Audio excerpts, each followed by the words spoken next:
Hello, and welcome to our Oneness conversation for the month of September. We are so excited for our theme on prayer this month. And related to the theme of prayer, we're thinking about holistic healing. And holistic healing is a multidimensional process. It starts by listening to the wisdom of your soul. But how do we do that? How do we do that? That's going to be part of our conversation today. So let's quiet our hearts and minds and souls and go into how we can tune into the wisdom of our souls. And I'm going to hand it over to Judith. Oh, thank you, Kim. And what a wonderful way to start our gathering today of conversations of the heart to experience the oneness that the universal humanity is coming together in these very challenging times to experience the awareness that we are the ones we've been waiting for.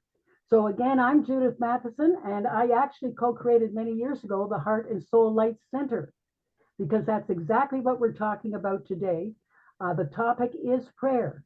How do we set sacred time and space aside to really honor that I live on the sacred Algonquin and Anishinaabe territory of Ottawa, Gatineau, in the area of Ontario and Quebec. And it's in this region of Canada that we have the sacred Indigenous spirituality, bringing forth wisdom for these times of great challenges that the world is going through. Because we're going through a time of darkness, but in darkness there is also light. And light is what expands consciousness. So in the journey of faith and in the journey of religion, we have many, many traditions of great spiritual leaders all over the world that have taught us about the power of prayer. And that's our topic today. In these monthly conversations to bring our souls together, we are blessed as a group to have conversations of the heart.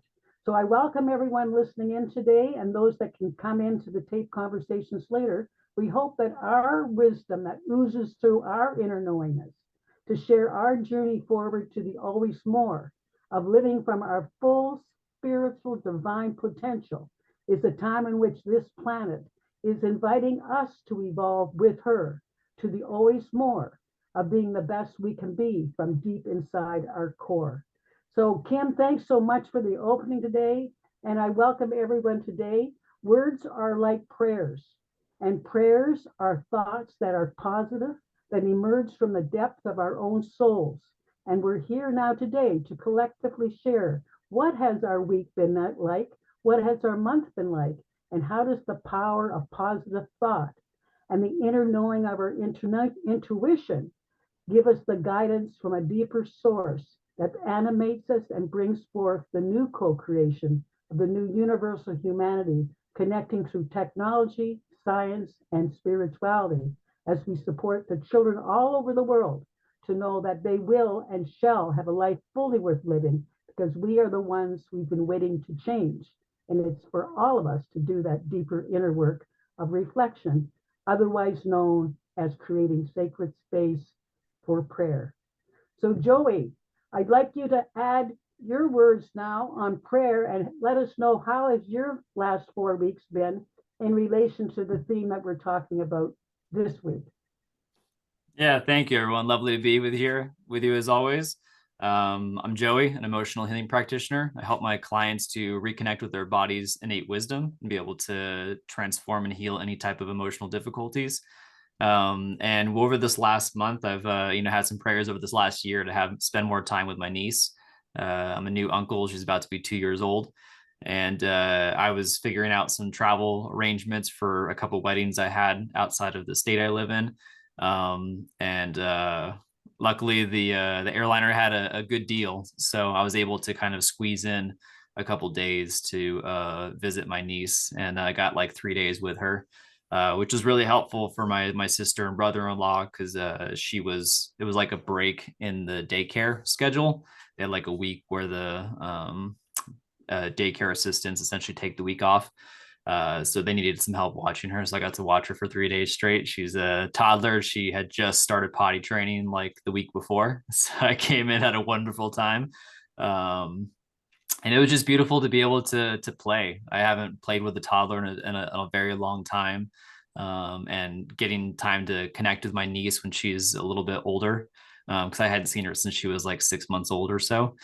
So it's a huge developmental gap between 6 months and 2 years. So she was, starting to talk now and laugh and enjoy, and trying to figure out the potty training thing. And we played with bubbles and threw her in the air. She kept asking for more. I got lots of really good exercise. Lots of really good exercise. Nice to stay away from technology pretty much the entire time because my attention was with her the entire time. So it was really nice to get that break. Yeah, and it was just beautiful. Definitely something I've been wanting for a while, and very special for me since I'm out of the state, that I know it doesn't happen very often. Whereas a lot of my other family is there and can, help them, whatever weekend they need help with, and so forth. So they get a lot more opportunities with her. And what was very special is like when I saw her, I guess I saw her about a year old. They came out here to Colorado, and she was kind of very timid and hesitant and kind of scared of me at first. It took a lot of effort to my sister just to kind of throw her at me. And then eventually she would fight a little bit, and then she was fine with it. So there was a couple moments of connection where she like grabbed for my hand. We held hands for like a little moment, but she was still very timid around those situations. But this time when I came out there, she was much warmer pretty much instantly. And then my dad and my stepmom, she they both came to the house, and my niece like grabbed onto me and wanted to be with me instead. And so it was kind of the opposite, because before it was the other way around before, where she was more timid with me. So it was very nice to be like on the opposite side of that. Yeah, so it was beautiful just to be able to be with her more, to have that love and that time and that play together, and to build that, like what I understand too from the like emotional healing side is that like children, 6 or so and under, are really just in a body-based experience. It's not logical. It's not concepts and really any language. It's really just how everything feels. And so I definitely had a discussion, like I think we kind of say as adults, like, oh, the child's not going to remember it, but you are. But I feel like they may not remember it in terms of like physical memories they can bring up when they're older, but they have a body-based cellular memory of that connection with that person. And so that's why it was so vitally important for me to like, pray to have this time and then be able to make the time possible, take that out of my schedule. And it was well worth it, because I wanted to have that like physical connection with her during that time, to help to build that, so that when she gets older, I know her body remembers it, whether we can talk about those moments or not. And for me as well, I remember the very specific moments. Like there was one moment where I was just laying down, and she was, after we had played for a while, we were laying down like on her little personal chair that she has, a little squishy chair. And because I was exhausted from running around with her for so long, and just laying down, and she was just like playing with my face, kind of just like exploring my eyes and my cheeks and pulling on everything. And it was just lovely to be with her. So yeah, that's what my month has been. That, and finally reaping the benefits of my harvest. So I've been gardening, putting a lot of work into the garden, and now it's finally coming around where I'm getting that proof of the work, getting to eat lots of vegetables and all the things that I was spending a lot of time and effort growing into. While you're putting the work in, it's like, oh my God, this is so much work. Is it worth it? And then when you finally get the proof of your labor, of that labor and the work, and getting to eat it, now it's definitely worth it. And I always enjoy that. So that's Wow. my long last month. Thanks for It's being here with me. so beautiful what you're talking about, because it's a form of prayer. Bonding was what was occurring there. And you're so true, Joey, when you talk about little children. Christ often talked about suffer the little children to come unto me, because they're the greatest teachers about pure, authentic love. And they're real. And so that story is so powerful, because it's about why the human family is so important, why parents and uncles and aunties and grandparents are so important, because the children remember, and they do remember, and it's a form of prayer, it's a form of love. So thank you so much for sharing it. Same when you're talking about how the hard work of planting a garden. It's a labor of love to plant a seed and to see it grow and to nourish it to full bloom. It's like a young child. The significance of that child experiencing that experience with her uncle is something that will live on in her life because she's experienced the fun and joy of being a little person playing with a big person and experiencing something significant. So thank you so much for sharing that. I'm sure that it ignites the hearts of anyone listening to that story today. And caring for our kids, so powerful. And I'm sure Lori can relate to that. She's saying a moment ago, she's working with some children that are a little bit older. And Lori, this might be a really good time for you to share what you're doing in Smith Falls as it relates to the Royal Canadian Air Force cadets. Yes, now I've learned that they are enticing 12-year-olds to join the cadets for the Air Force, and they will go as high as age 18. And there is a course of development. They don't want me targeting high schools to invite older children, but to target the elementary schools and invite the representatives of the RCF cadets to come in and speak, with the principal organizing the student body in a gymnasium, is what I would like to ask for our local school community to arrange. As I have volunteered to be public relations for the RCAF, because my father was serving in the war for 2 years in Toronto, building the Merlin engine for the British Spitfire plane. And his story is one I'd love to share with you, because we all know there are times when we need to do what's right. And we don't have time to go to committee meetings. We just do it. And in this case, my father was superintendent of the night shift, and he noticed an error on the British drawings that the day shift had followed. So he just simply ordered the night shift to do the correction.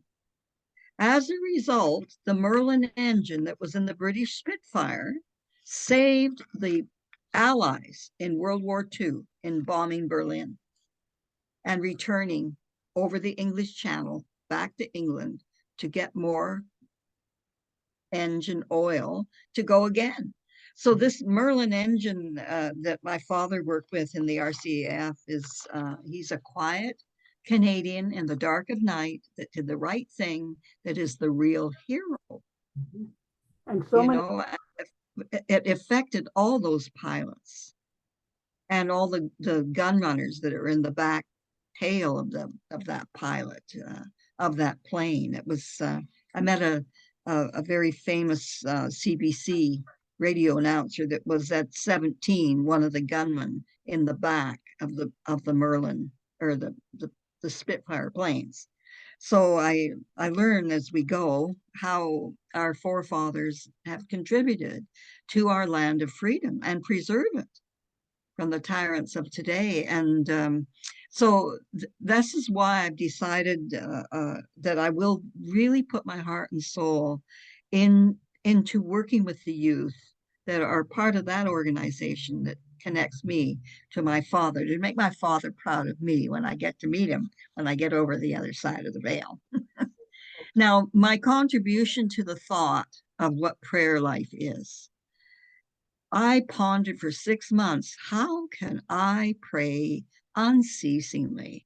Always. We are to pray always, which is a much higher calling than 5 times a day that the Muslims do. And it comes to me that it's a sincere desire of our heart as we work through our day, no matter what it is. And this sincerity that Joey has shared with us about how he has had to long to be for 18 months back with his little niece outside of the state of Colorado. What state is it that you had to visit, Joey? California, where I'm originally from. Okay, so that's quite a distance to go. And I graduated from high school in California. so Lori, if you don't mind, because we have a time issue happening, I would like to honor your wonderful wisdom and your story of helping the youth, particularly as it relates to honoring your father and all the people that served in many different wars. We must really honor that we would not have this freedom of speaking from our hearts today, which to me is a form of prayer as well. and in honoring and giving gratitude to our ancestors, and also caring for the young people's souls of today. It's seriously significant what you're doing to help the young people with the RCAF to form their character and their truth, to be a strong generation built on solid ground of good ways of being in our world. So thank you so much for sharing. I really appreciate it. And Sylvia, you have a project that you're doing. And I think when we're thinking of prayer, prayer in action is living from the depth of our own hearts to know when we're coming from goodness, we can affect people of all ages to have hope, because the world needs hope. And prayer is hope. And prayer in action is powerful to restore our faith in humanity's greatest good. And so, Sylvia, you're doing something very special this Saturday. You might want to share right now what you're up to as it relates to prayer in action. Well, thank you. I am being interviewed on a summit called Rise Up. So the caption is Regenerate, Insight, Synergize, and Evolve is the kind of the caption of the entire 2-day summit. It is free to attend. Of course, you can get all the replays for a short bit of cash. But what I love about it is that it's really inspired me to get out of my comfort zone and say, okay, I know there's always something inside of us, and I am writing a book chapter called Take Back Your Power as well. So that's on the agenda this week. So I'm being interviewed on top of that at 5:15 on Saturday, and so really grateful to be able to share. I mean, there's community, there's collaboration, and there's compassion in my heart. So she will ask the questions, and Holy Spirit, thank you for transforming the words that will be prayerfully mentioned to the hearts of many today. Thanks. Thank you so much. And that's the power of prayer. When you open your mind and your heart, and whenever you're asked, it just comes through from a much divine energy that seeks to express itself at this dimension of reality. So we come full circle to Kim. And Kim's doing some wonderful work. Can you share a little bit of what you've been up to lately, Kim, as it relates to prayer in action?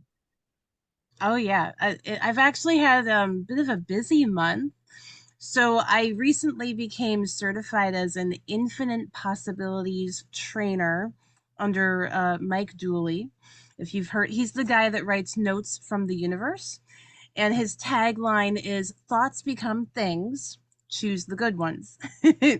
So really fits in beautifully with all of this talk about prayer. As you said, a prayer is a positive thought, and this idea of us being able to create our own lives and realize that we have infinite possibilities. We have free will. We were given free will to create the life that we want to create. And by focusing our thoughts and attention on what we want rather than hardship or challenges or limitations, that allows us to break through and create really miracles. We create miracles. So it's been a really powerful experience. I'm excited to take this training into the world. There's a group of children in the Philadelphia area that they're working on an anti-violence program for the city to try to end violence in Philadelphia. And this organization called Positive Choices was developed maybe a little over a year ago, I think it was, to try to work with these city kids on concepts that they're not going to get in a classroom at school. So the woman who organizes it, she brings in speakers and trainers and people from around our community to come and work with the kids on opening their minds and exploring new concepts and ways to make positive choices in their lives and avoid any violence, that they might be prone to acting out. So this is a whole new program that I now get to take to these children. I had been working with them previously using music therapy and a little bit of my holistic healing coaching background, but now I'm excited to take this to them because it's all it's all written out for me. There's PowerPoints, there's presentations, there's coloring materials for the younger kids for I think age 5 to 12. And then there's a whole nother set of materials for like the older kids, teens, and of course there's adults too. And they're developing another program for like the elderly, or they call it the well-traveled soul, which I love that name. It's a beautiful, beautiful picture of the wisdom, that we learn through our lives. So it's just been incredible to get to work with this new material, some of which I've been sort of teaching along the way without having the structure to go with it. I've always believed that our thoughts create our realities, and been into that kind of idea. But having something that's structured and well known that I now get to take into the world, and then I can also add my own spin on it, which is fun. It's a whole nother another avenue that I can use, and I can create workshops for people, and like I said, it's infinite possibilities. So I could do anything with it. It's really really fun. And prayer is part of that, part of taking that idea and doing something with it, creating what you want using prayer. So it's been fun. Beautiful. So beautiful. I was just talking to Ramon Treblecock yesterday, the Circle of All Nations, which was the vision of the late Algonquin spiritual leader, grandfather William Commanda, for a culture of peace in a circle of all nations. And I think this emergence that I'm hearing from your voices of passion and action to live your truth, to make a difference, it's all about the children. And we all have an inner child that says, let's play, let's lighten up, and let's come together, all cultures, all ages. Let's create these circles of light and love, having fun, bringing the joy back. And so when we're looking at this powerful time of being alive, to get away, as Joy was saying, away from the technology, a respite, a retreat, and come back to the joy of human connection, of the energy exchange of what happens when little children remind us how to play. And I think the circles are powerful. And that's what I'm beginning to see as we animate our own souls. Our own little children come out. And we forget about the pain and the trauma of living in these times. And we lighten up and we begin to have fun. And you're doing a lot of work with music as well as therapy over these years. And I think one of the things the grandmothers were telling me many years ago, that we would come to a time where we would come together as one and sing and dance and drum with joy.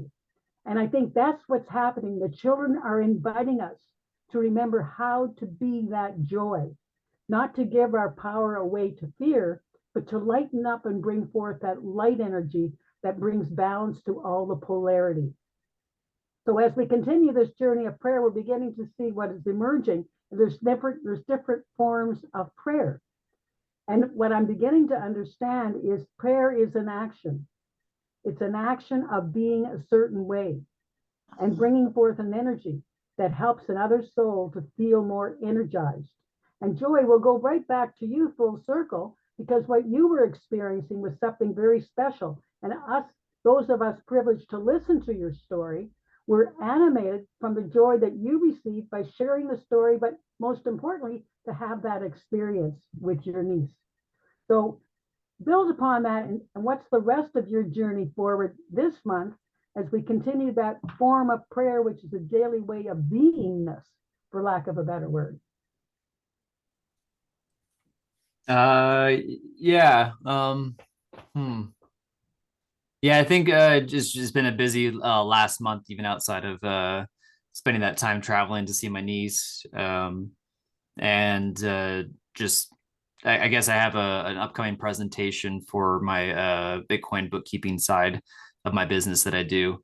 So that's in a couple weeks from now. So I'm kind of in the same boat as Sylvia, like having to produce and create some type of presentation, which can be, I guess a good stress. And then the actual piece where, it'll be recorded as well. So praying that it comes out exactly the words that need to be out for those who are ready to see the information and could be transformed by it, and to be able to make the networking and the connections that I hope that can come out of it. So yes, I think the next looking forward is kind of just putting that thought and intention and prayer into having a really great month coming up, and spending more time focusing on the things that I want to produce and create in the world. Where I'm kind of like doing these two businesses at the same time, my emotional healing business as well as my bookkeeping business, and getting them both going at the same time. And just being more intentional about it. Definitely want to change some of my habits that aren't serving me anymore, and putting a bit more focus in the places that I want to focus on. And then I think I'll also be having Thanksgiving here in America is around the corner, so it's going to be a lot of family time coming up as well. So that kind of is a trade-off as well. It's taking away some of the focus of me that I know I want to put a lot of time into, as well as being able to transition some of that focus towards my family and creating more connections. And we'll have a wedding coming up as well, which is kind of interesting because that presentation that I actually had to cancel the wedding that I had already said I was going to. And then they had some fallout with some of their sponsors for the physical space of where the event was going to be held. So now it's going to be a completely virtual event.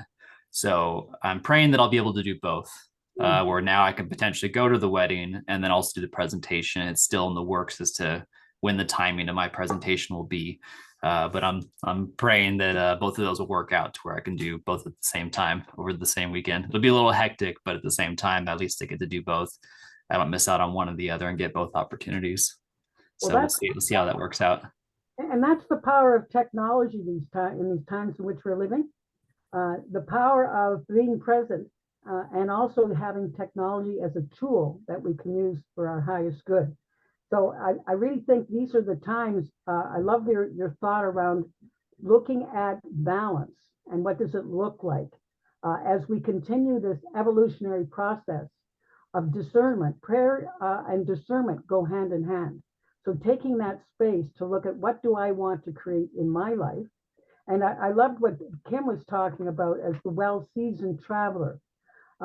I've recently been asked to speak at the Spiritualist Church because they're doing this powerful format of inviting people to share their stories.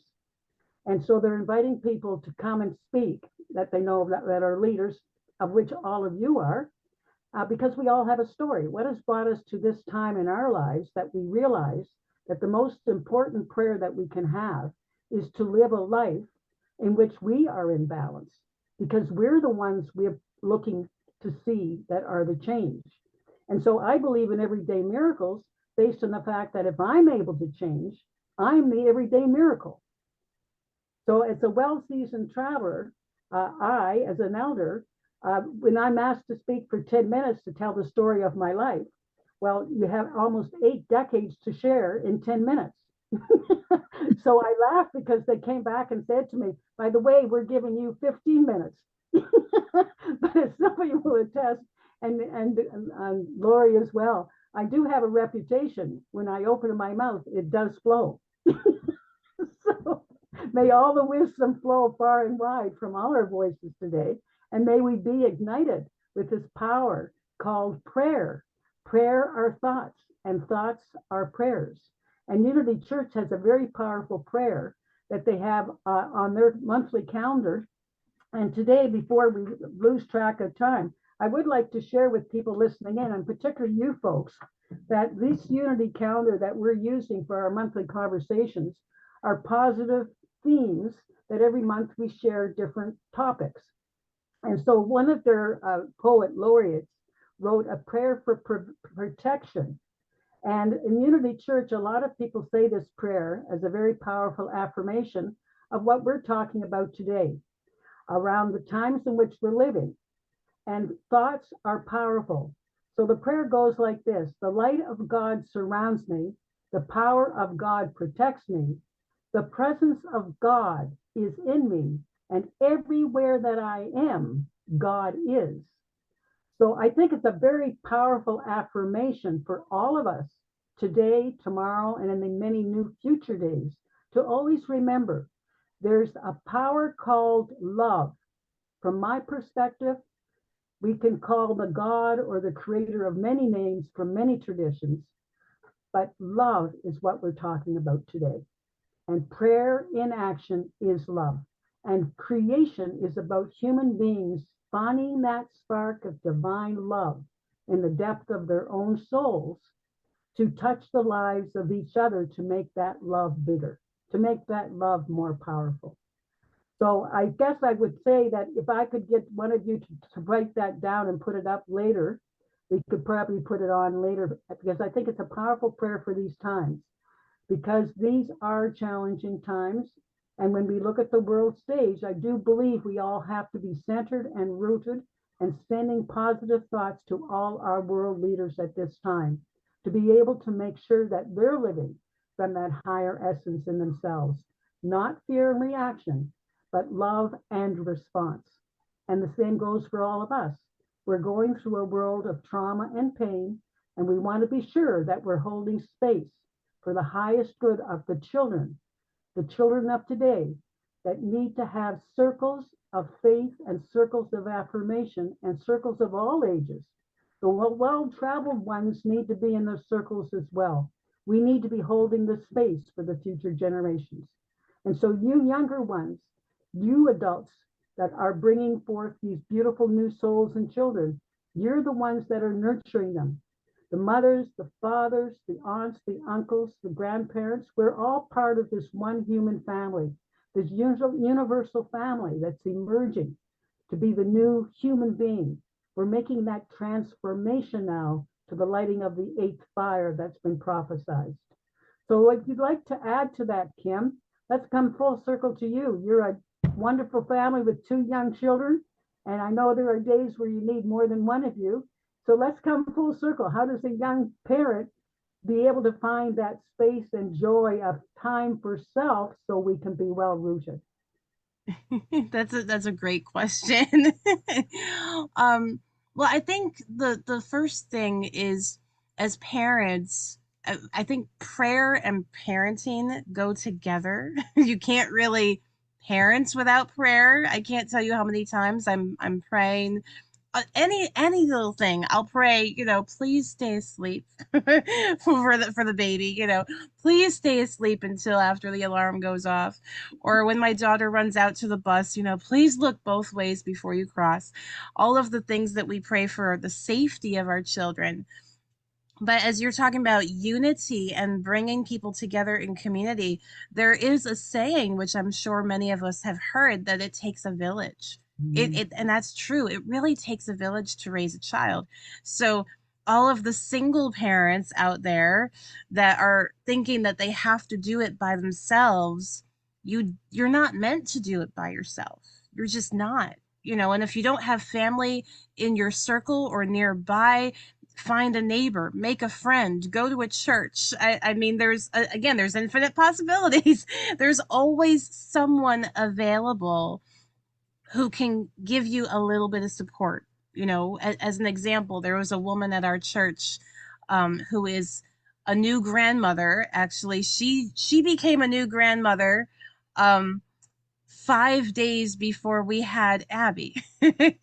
So she has a baby boy grandson, just about the same age as our new daughter. And she came to us one Sunday and she was like, do you guys need, like, I don't know where your parents are, if you have any family down here. Do you want some support? Do you want me to take Abby at some point and you guys could have like a break? And we were like, oh my gosh, yes. Because our parents are 6 hours away in opposite directions. We actually don't have family in our area, but we go to a church and we've created connections with the people there. And I know sometimes church can be hard if you're not religious, or it takes time to find your tribe. But you could like look at meetup.com, or even look on Facebook groups. Like there's people and groups everywhere. Don't be afraid to look and create a connection. You never know who you're going to meet. And being someone that I do believe in a higher power, I know maybe not everyone watching believes in a higher power, but as a person who does, um, I believe that those connections are aligned. You know, we meet the people that we meet in our lives for a reason. And even the people that challenge us, you know, they're in our lives so that we can learn something. So have faith. Say your prayer and set the intention. Choose the positive thought and have faith that everything will work out the way it's meant to work out. And then take action. Follow that faith. That's where the action comes in. Take action on following that and release all of the doubts because you don't need it. You don't need the doubts. Just think about the intention of what it is that you want to create. Imagine what it would look like. See if you can feel it in your body, feel it physically, get your emotions because emotion is important. So Joey, you know all about that, right? Get your emotions involved so you can feel what it would feel like to experience the outcome, and then watch what unfolds, watch what paths open up for you. That's a bit of manifesting. but try that if you have someone who doesn't pray, maybe just try envisioning what you want the outcome of a prayer to look like and see what it does for you, because it's powerful. It's so powerful. That's what you're talking about, Kim, is faith as small as a mustard seed. And so when we look at some of the different traditions, what we're beginning to understand is the power of the mind is the builder. So what I think, I could write down one thing today that I want to accomplish to do every day for 30 days. And all of a sudden, I've manifested the something new in me. Belief, I can do it. And there's nothing more powerful than belief in oneself. Love of oneself to say, I can change one thing. And then the next month, I'll change another thing. And that's called the power of thought. That's the creative process. That's how powerful human beings are. But we need to meet the right people to support and nourish us on the way forward to the deep belief that we can accomplish good things as human beings. And I think it's happening all over the world now, where we're beginning to understand we're the ones we've been waiting for. We're the ones that are meant to change. So every day that I can see, I have a deep belief in myself that there's good things in me, powerful, powerful natural abilities to speak. Joey and Sylvia are talking today about being asked to speak. Sylvia and I have been working for years, and her voice has been getting stronger and stronger and stronger. It's so wonderful to see you, Sylvia, coming into your maturity as a young woman with so many powerful skills and spiritual qualities that are bringing forth fruit for others to see. That gives me, as an elder, great hope. So I just want to say, I'm just so pleased to see you all today to be speaking about and living a thing called prayer. Yeah. Prayer is powerful. Yeah. So anyone else like to add any comments on this particular theme? I think we're coming close to our hour. And Joey, would you like to be able to tell us what the time is and whether we're close to doing our closing thought for the day? We have about 15 minutes left. I did want to kind of highlight what Kim was saying, though, and you as well, Judith. I think it's really important for prayer and intention to like add those two together. That it's the thoughts, the mental models and thoughts of what you're actually wanting to design and what you're praying for and asking for, but like also combine and mix with the heart space of like physically feeling what it is to ask and dream and design what you're wanting to bring in, and to see whether your body has a yes or a no to that. Because if you have these thoughts, but the feeling is this actual no resonance to it, it's misaligned and it may not come to you, and you may actually get it in a form that will help to teach you to find that as a yes. So it's combining those, exactly how Kim was saying. It's the thoughts plus the feeling, and allowing yourself to receive what that is, and for it to naturally to become a yes I think is really what combines those two pieces to be much more powerful for the universe, the unknown, God or higher power, whatever you want to call it, this unknown, to actually be able to receive that intention of what you're actually looking for. So I just wanted to highlight exactly like Kim was saying it perfectly, and you as well, Judith. We're all saying it in different ways that we want to combine those pieces to be as most powerful and potent as we can. But yeah, Sylvia and Lori as well. If there's anything else you wanted to add, we have about 15 minutes left, so feel free. Could I just build on that? Because what you're reminding me of, Joey, is something very powerful. Many years ago, and that's why storytelling for me is so powerful. Many years ago, I was asked to work for the Department of External Affairs in a job in an office. And I remember my body resisting that so much that I knew that was not for me. I was not meant to work in a box. That was not who I was. And I remember being very much in fear and trepidation of making that choice to do that because I knew it wasn't for me. So fortunately for me, the choice was taken away from me in the sense that I didn't have the highest security clearance that they thought I already had. And so fortunately for me, I didn't get the job. And I often look back at that because that was a very much of a wake-up call for me. My body was telling me very clearly, don't do it. But at that time, in my own awareness, I was not conscious. I probably would have done it, despite my body telling me no. So thank you so much for mentioning that, because when we're healing, a lot of us are not in touch with our bodies. We're not in touch with our emotions. And so the journey of healing, and again, the work you do, Joy, to help people through pain and trauma, to connect to their body's wisdom is so powerful. Because when we look at the medicine wheel, all of who we are is our minds, our emotions, our physicality, our body, and our spirituality. And within that medicine wheel is the soul. And we must listen to that higher soul within our core that is connected to the universe, that yearns to see us all live from our full divine spiritual potential. But many times we get wrapped up in the fear syndrome of life. And sometimes we get disconnected from what's for our highest good. And we send so many different messages to the universe. The universe doesn't have a clue what I want to do because I'm sending too many things that I want to do.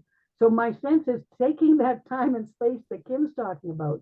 When you have a wonderful people that can say, can we take your babies for a couple of hours?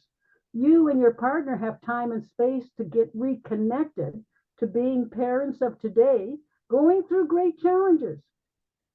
And the parents of today, I must honor them. This is not an easy time to be a community of faith raising your children. This is a time you must find your tribe. Be with like-minded people that you connect with and have the same values with so you can grow together. And that's part of what we're all talking about today, finding our own community that feeds our souls so we can feed our own souls and the souls of others to raise ourselves up. So again, thank you so much, Joy, for saying that, because emotional wellness is very important to this conversation today and the power of prayer. Does anyone else have anything to add to that?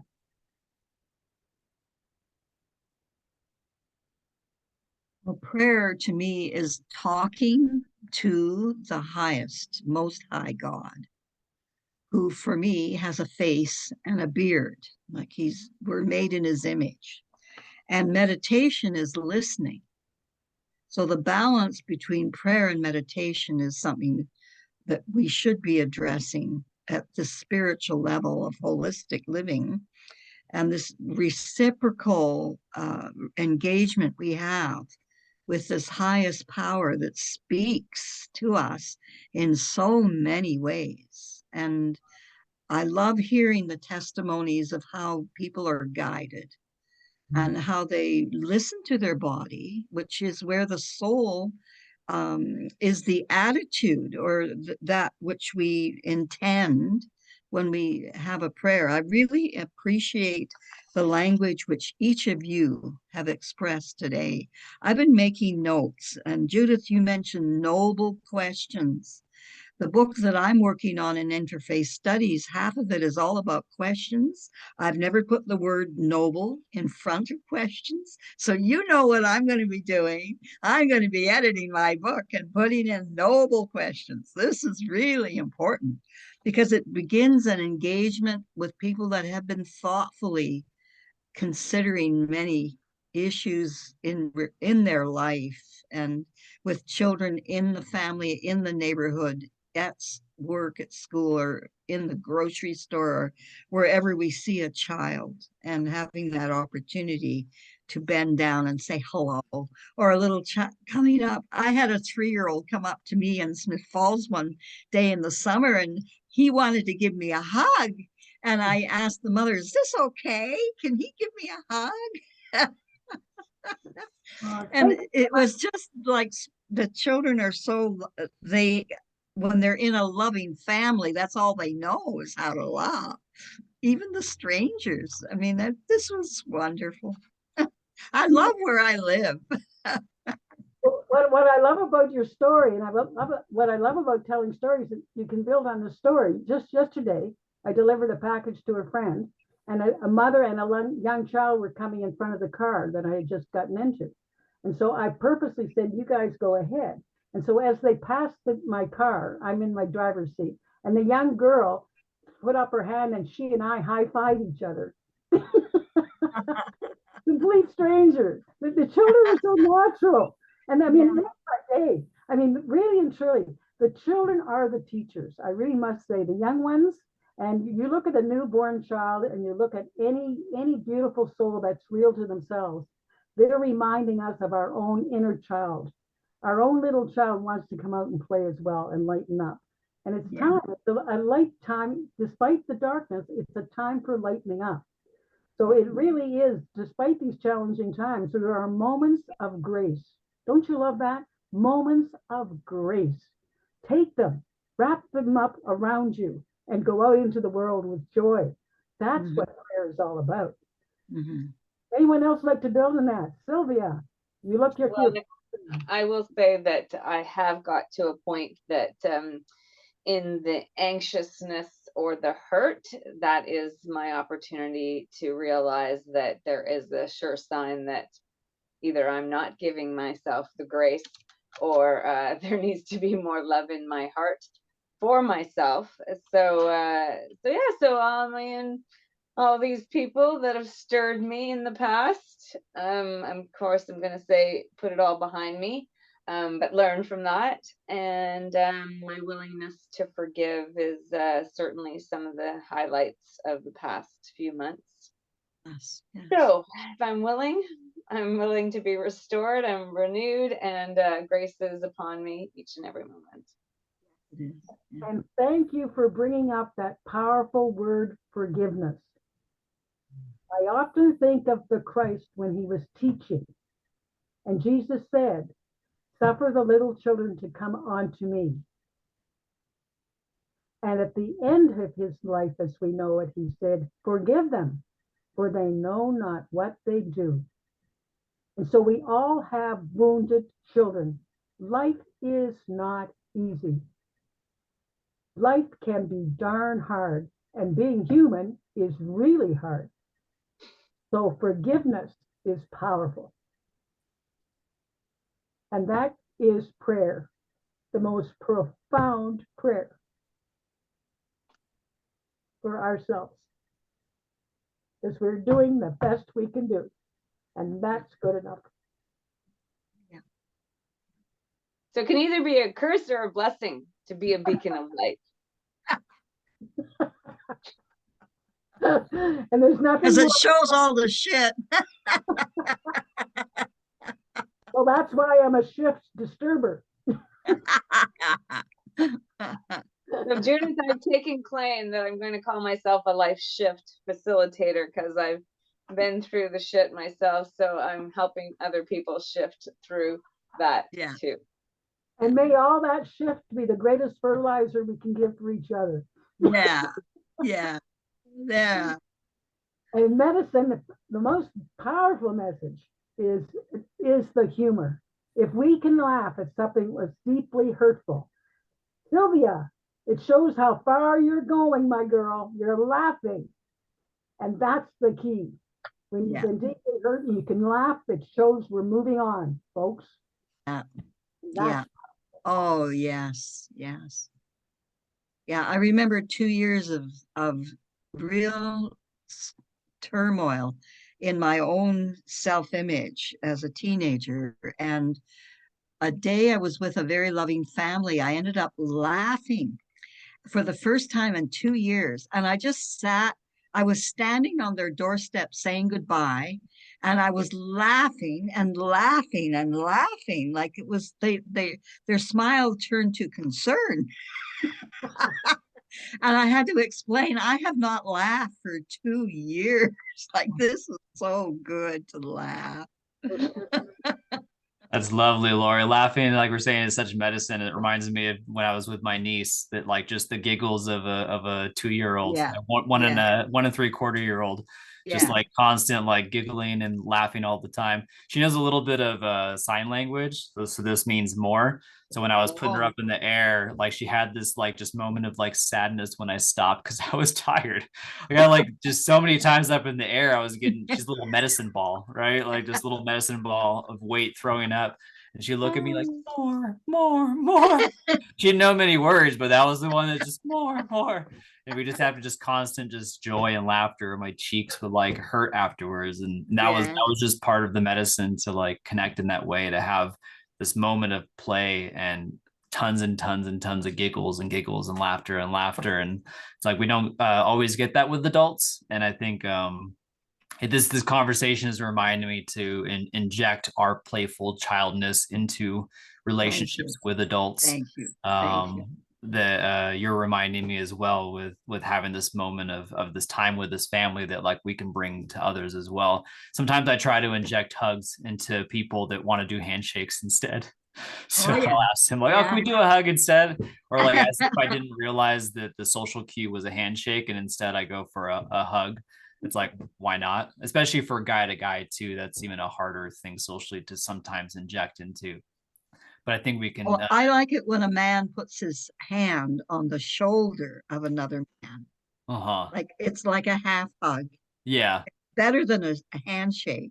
Yeah. It's that shoulder responsibility that a man carries. You know, it's empathy, I think, man to man, as brother to brother, and sharing responsibilities together.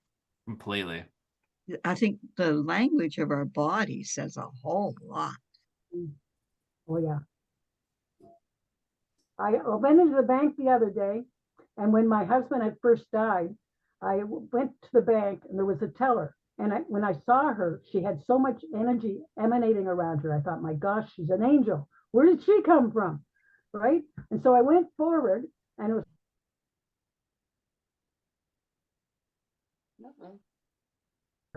And something sparked.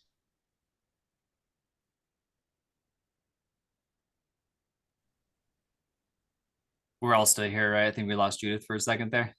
Yeah. You know, I don't know who you are, but you're a.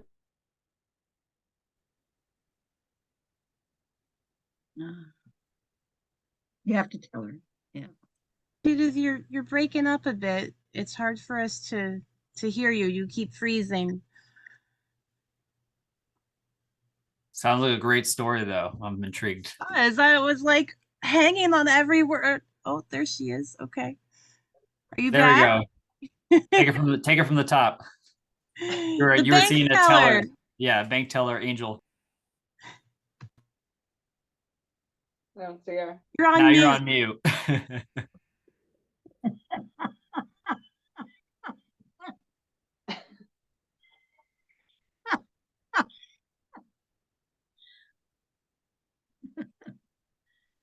We can see you, but we can't hear you, Judith.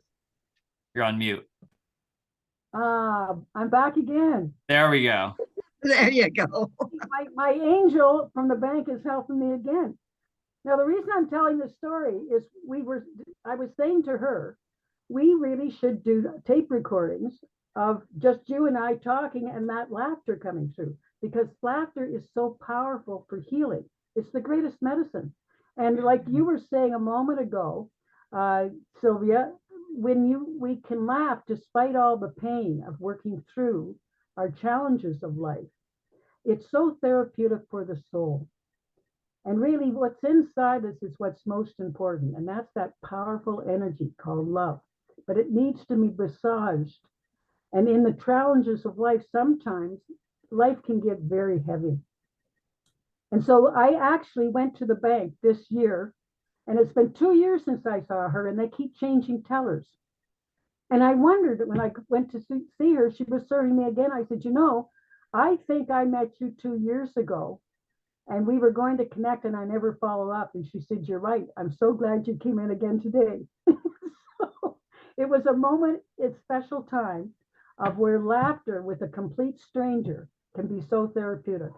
And I know with the work that you do, Joy, in helping others to work through trauma, to get connected with our bodies, to release all that pent up, repressed is such a powerful tool for holistic healing to help us rise up like Lazarus.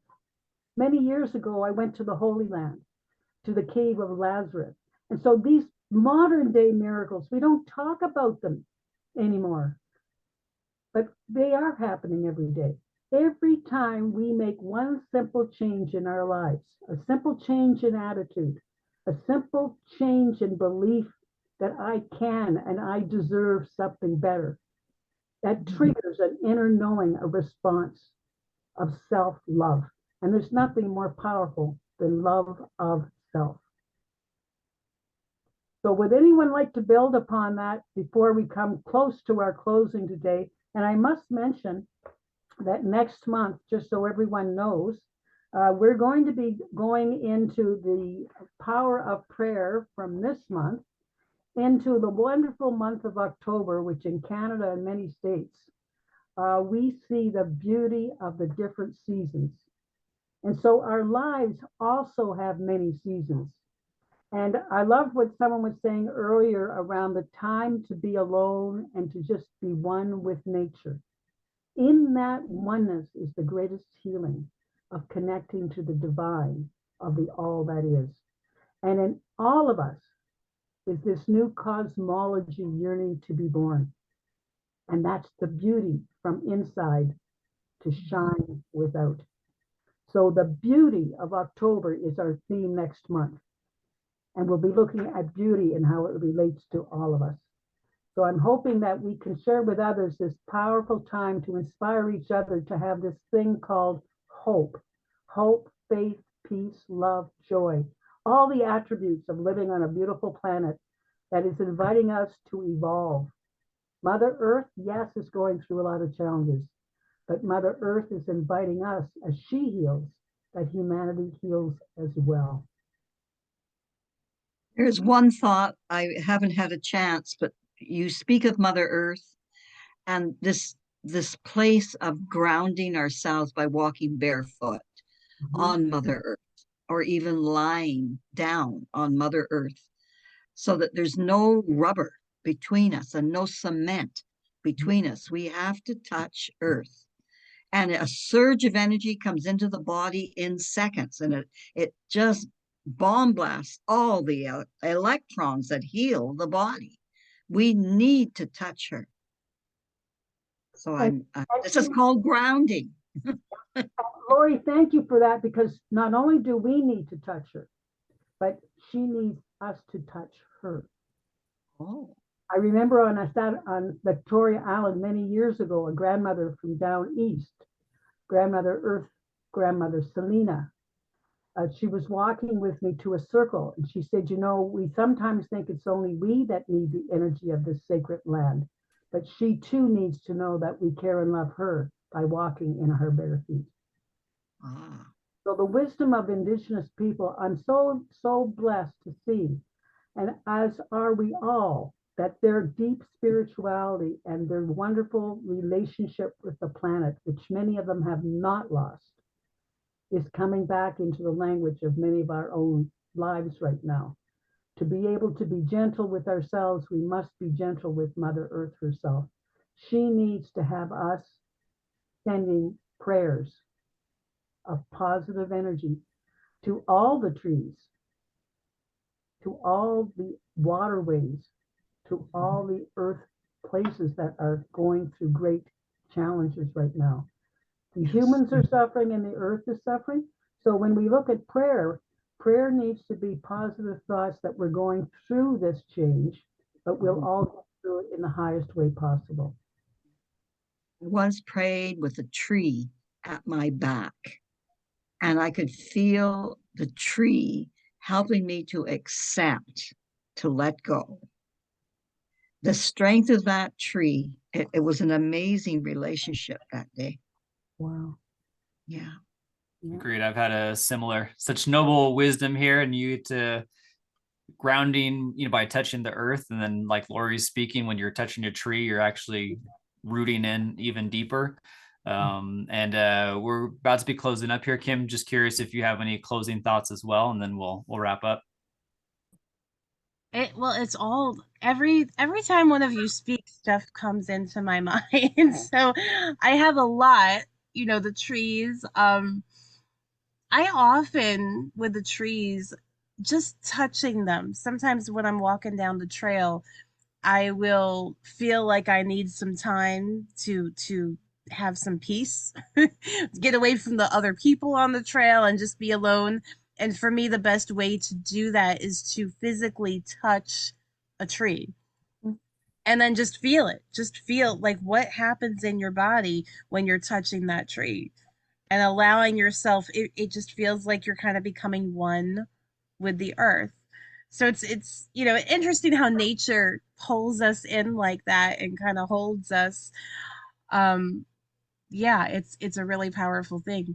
The only other thought I wanted to mention, as I was hearing a few of us talk about going through challenges, um and being willing to shine your own light. I recently, I think it was in the training actually, heard a story about a candle and pretending that people are like candles. And they're, in order to see the candle's light, it needs to go into the darkness so it can witness who it is. So it's not pleasant for us to go into the darkness of life sometimes, but that's when we see our light and we see who we really are. And I would say to everyone listening, shine that light. Use the darkness to allow yourself to see who you really are, and don't dampen your light. Don't put out your light. Don't let it, think that song, "This Little Light of Mine," right? I'm gonna let it shine. Let it shine. Actually allow your the spark that's in your heart and your soul to grow and burn brighter, because that's when you're going to figure out who you really are. And other people are going to see your light, they're going to be drawn by it, they're going to be enthused by it, inspired by it, and pretty soon you're going to be lighting every other candle. If you, just like a church service, if you've ever been to a candlelight service where one person lights a candle and then the whole thing is all, everyone's lit up. That's what happens when you let your candle shine. So let your candle shine. That's my message. Thank you. Beautiful. Well said. Yeah. Absolutely love it. Thanks for sharing that with us, Kim. And I was trying to look for the quote real quick, but I couldn't find it. But it was something along the lines of like, we cross paths, or we are this person where our inner light is dimming, and that flame is kind of going out because they're going through a struggle and a hard time. But there's always either us or the other person that light is shining brightly. And so let's freely share our light so that we can help others when theirs are dim as well. Amen. And so far we've covered lots of different topics: prayer, forgiveness, laughter, joy, connection, support from our tribes, nobleness, and grounding ourselves, touching trees, and connecting with the sun, is what I'd like to add on to that as well. Because One thing we know now is that, mushrooms, fungus, mycelium are one of the most prevalent organisms, where they're kind of between worlds. They're animal, they're plants, but they're a little bit of both. And they're actually what allow trees to grow as large as they can, because the mushrooms spores actually go in and mine the minerals of the earth and help to turn minerals into soil, and as well as exchange the minerals to the trees. So really, when you're touching a tree, it's also communicating with mushrooms, and that's actually connecting deeper into the earth. So as we see a tree, we see how large it is, and we can expect its roots are the opposite down into the ground. But then there's also that next layer where the mycelium and the mushroom are actually growing even deeper than that, and actually growing into the tree as well. So it's not just the physicality of the tree, it's actually the physicality of the mushrooms as well that extend even further. And I'm a sun worshiper myself. I love to get sunshine. And so I feel like when we're grounding onto the earth, also importance is to connect with the sunshine. It gives us so much energy and vibrance, and it helps to feed us in ways that, for some reason, our culture is very much anti-sun for some reason. And so I like to always bring that back into there as well, is that part of the prayer, the connection, the grounding is the connection with the sun, and the connection with the earth, the connection with ourselves. So it was lovely chatting with you all today. We covered such great topics, as we always do. Beautiful being with you. Thank you for sharing your time with us. And so we're going to meet again October 20th, next month, October 20th, 2023, at the same time, 11 Eastern, and the topic is beauty. So it's been lovely hanging out with you all, and I look forward to seeing you next time. Bye for now. Bye for now. Have a Thank you. Everybody. blessed month. Bye.